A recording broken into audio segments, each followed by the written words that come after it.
Hello Vavers, you're watching YouTube channel Daily USA News Alert.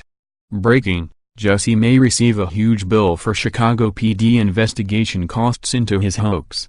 Empire actor Jussie Smollett, who was arrested on Thursday for filing a false police report, may be forced to pay the costs Chicago police incurred while investigating his hate crime hoax. USA Today reported that Smollett, the Empire actor and R&B singer who told Chicago police he was the victim of a racist and homophobic attack on a downtown street last month, is now in detectives' custody, according to a spokesman for Chicago Police. Anthony Guglielmi, chief communications officer, shared early Thursday morning on Twitter that Smollett had been arrested. Guglielmi told the Associated Press that Smollett turned himself in at central booking.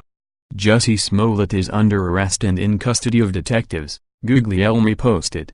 He added Superintendent Eddie Johnson, commander of Area Central Detectives Edward Wadnicki, will brief reporters on the investigation prior to the defendant's appearance in court at 9 a.m. Court at police headquarters. Hollywood actor Jussie Smollett may have to reimburse the Chicago Police Department, CPD, for costs it incurred while investigating the alleged racist and homophobic attack on him last month that has turned out to be a hoax.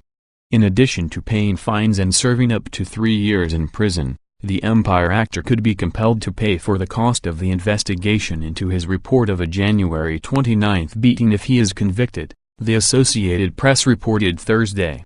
It is not yet clear how much the investigation cost, but the department launched an urgent investigation in January, including a search through footage from surveillance cameras from an entire neighborhood over several weeks. Dan Gaynor of Fox News, the Jussie Smollett story is the perfect example of almost everything wrong with today's media.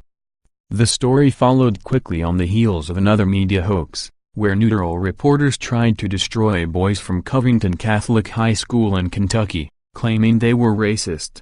That disaster has already led to a $250 million lawsuit against the Washington Post.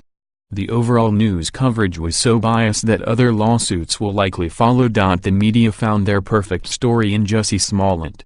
The obscure Empire actor, who is black and gay, claimed he had been assaulted in Chicago by two men who yelled "This is MAGA country" and shouted anti-black and anti-gay epithets. It was exactly the story liberal journalists, actors and politicians craved. It demonized people wearing the "Make America Great Again" hats favored by President Trump's supporters. The supposedly pro-Trump attackers were also portrayed as racists who brought the news to their assault and hated gays. The story had everything but skepticism. The Smollett case landed right at the intersection of pop culture, politics, racism and fame. It became a weapon for the left to wield against the evil, MAGA hat-wearing villains the media so despised. But many on the right saw it as just another in a long line of hate crime claims that would likely fall apart. Few listened. As the Smollett claims collapsed, the press tried to find new anti-media outrages. The New York Times ran a piece Wednesday about how Trump attacks the Times, in a week of unease for the American press, yet it somehow left out the Smollett disaster. It only mentioned the Covington fiasco to complain about the president's anti-newspaper animus. Now Smollett has been arrested and journalists still haven't learned a thing. They whine that Trump and his supporters are anti-First Amendment, even though that same amendment also protects Trump's speech along with their own.